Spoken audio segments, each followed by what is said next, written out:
Sobat Full Tank, selamat datang di Bincang-Bincang Mobil.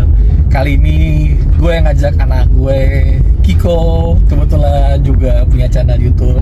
Di promote juga dong channel YouTube-nya. Oh iya, ada channel YouTube-nya Kiko Siregar, bahasnya sih kebanyakan bahas diecast. Oke, nah ceritanya kita kali ini mau bikin review bapak anak. Dan kebetulan memang mobilnya agak kurang cocok buat anak muda, tapi Kia iya, jalan-jalan. Oke, dari yang muda dulu, dari anak dulu. Apa pendapatnya soal Kia Carens? Pendapat, tadi barusan sih udah nyoba. Lumayan enak sih nyetir, terutama di suspensinya. Kalau posisi tidur tuh yang belakangnya nggak terlalu ngebanting. Tapi kalau setirnya emang agak ringan sih. Kalau dari setir, kalau dari desain bukan selera sih, karena nggak tahu mungkin ngerasanya aja sih, kerasa kayak bentuknya tuh nggak proporsinya kayak agak kurang aja gitu. Nah, kenapa kurang proporsinya? Kenapa? Apa yang salah tuh di mana? Memang jujur nih desainnya agak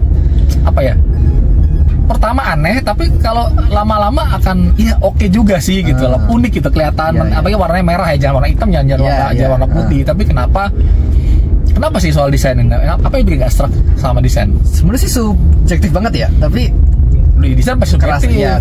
Kerasa kayak antara bentuk bodi, terus ukuran grill, terus ukuran ban itu kayak nggak balance gitu. Tapi sebenarnya yang di last segmen ini kan, selain ini harga mirip Zenix ya.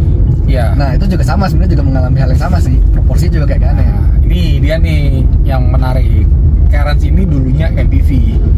Dulu zamannya tahun 2000 itu pertama kali mobil Apple dijual itu Kia masuk. Mobilnya tuh cuma dua, Carens sama Carnival. Nah, Carens itu yang salah satu yang cukup laris, yang generasi pertama. MPV banget bentuknya, MPV banget. Terus lalu ada, nah ini dia nih yang perdebatan yang kedua. Kalau ingetnya nih dulu nih, papa ingetnya nih mobilnya generasi kedua. Tapi kok di Wikipedia dibilang generasi pertama, facelift, Malaysia version pula ya kalau nggak salah ya. Nah itu nanti kita telusuri lebih lanjut lagi. Tapi itu MPV yang berikutnya nggak masuk Indonesia.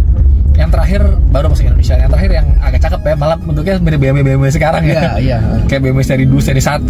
Nah itu MPV. Nah sekarang itu jadi SUV. Nah pasti pertimbangannya pasti pasar ya, pasti kita lihat. Tapi sebenarnya jadi penasaran gitu, dari sudut pandang anak muda ya, pengamat desain, apa ya bedain MPV sama SUV? Kenapa sama-sama 7-seater, sama-sama kadang kotak, kenapa orang bisa tahu langsung ini SUV, ini MPV? Terus semakin kesini makin blur nggak sih sebenarnya? Iya. MPV pun sebenarnya desainnya makin dibikin ala-ala SUV sebenarnya kan, makin kesini. Tapi yang nggak bedain itu apa sebenarnya? Kalau papa punya tahu jawabannya, bentuknya lebih kokoh biasanya, lebih boxy, lebih kokoh. Terus gradasi antara kap mesin sama kabin itu lebih kelihatan. Kalau SUV, MPV biasanya lebih smooth, lebih satu tarikan garis. Biasanya kalau kita lihat sama Carens yang dulu ya. Iya. Nah, tapi kan yang menarik ini kan, semenjak dulu 2018, bener tadi kata kamu tuh, blur. Expander. Expander itu SUV banget bentuknya. Banget. Dikasih over fender jadi Expander Cross ya, akhirnya SUV. Nah, R3 kalau biasa memang MPV, tapi karena dia keker, dikasih over fender dikit, SL7 SUV lagi kan. Juga, iya. Nah, kalau Stargazer, itu dia. Stargazer itu bentuknya smooth. Nah, ya itu masih MPV ya. Jadi ketika dikasih Stargazer, dikasih over fender, iya masih MPV, meskipun jadi Stargazer X gitu. Iya. Nah, itu sih yang merubah pembeda elemen desain antara dua itu. Ini jalannya jelek ya. Goyang, apa sih. Nah, kalau mobil sendiri sih memang benar tadi kata kamu bilang, suspensinya enak banget. Bahkan sepanjang ingatan papa nih, memang salah satu yang suspensi belakangnya tuh nggak loncat. Nggak pernah mobil apapun yang meskipun kata nyaman, pasti belakangnya loncat, cenderung loncat. Tapi ini nggak. Nah, balik lagi nih ya. mobilnya kan nyaman. Tapi satu lagi nih kalau apa yang masih harusnya bisa diimprove di model berikutnya. Ini konservatif sekali soal feature safety. ADAS ya? Iya, harga 420 juta tapi belum ada ADAS. Cuma ada sensor parking depan belakang. Blind spot mirror blind spot warning belum ada, pas monitoring belum ada.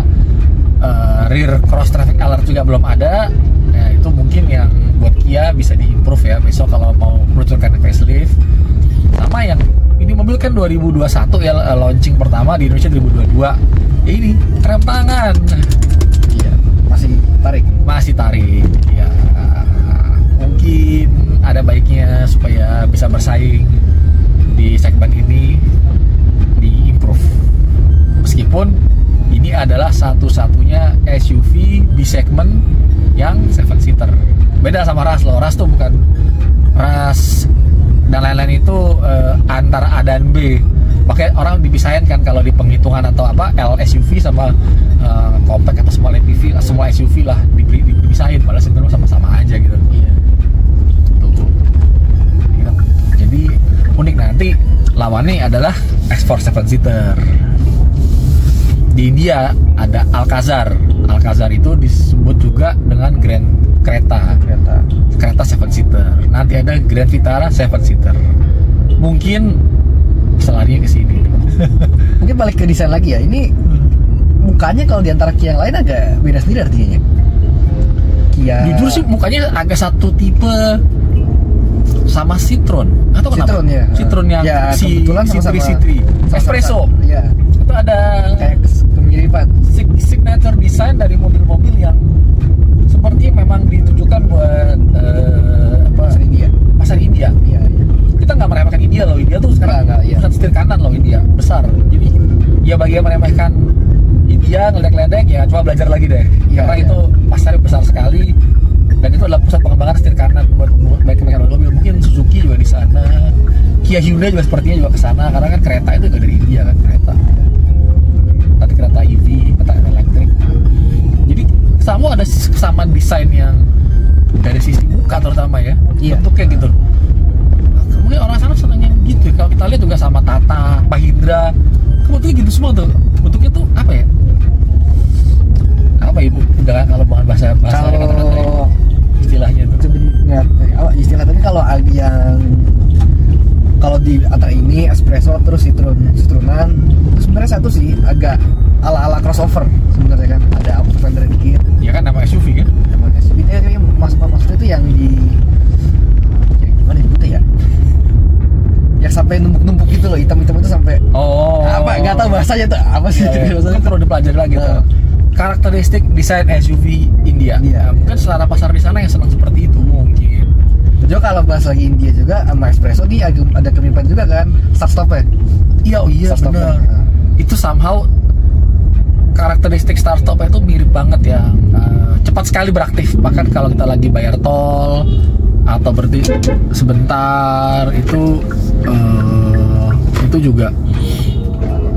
Nah ini mati nih tiba-tiba kan. Cuma mati mungkin bisa jadi tuntutan dari segmen Indianya juga si customer, karena orang India itu kan sangat sensitif sama namanya konsumsi bahan bakar nih. Jadi mungkin dibuat supaya semakin mereka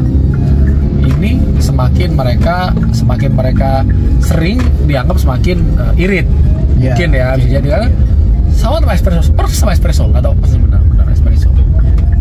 Beda sama yang ya kita di rumah lagi ada Mazda 2 sedan, ada start-stop juga, iStop, nggak lebih sensitif ini.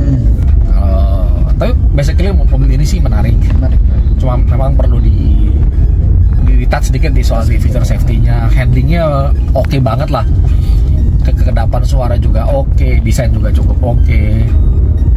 Nah, kira-kira begitu. Ada tambahan lagi? Kalau tidak kita closing saja. Oke, sudah nggak ada.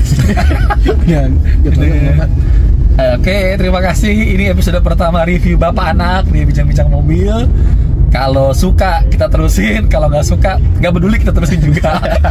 Kalau ada mau, ya kalau bisa mau mobilnya mungkin yang lebih anak muda dikit lah ya. Nanti kita siapin biar mobilnya. ngomongnya lebih banyak gitu. Oke, kalau gitu jangan lupa buat subscribe. Kita juga ada di website bincang-bincangmobil.com. Jangan lupa like dan komen. Silakan di promote channel YouTube-nya. Oke, jadi buat yang suka diecast bisa like channel YouTube Kiko Siregar. Oke. Ada juga TikToknya Kiko Siregar 8. Nah, nanti dari sini jangan lupa pas ngedit ya. Ini Iya, ngedit iya. soalnya biasanya. Oke, sampai jumpa video berikutnya.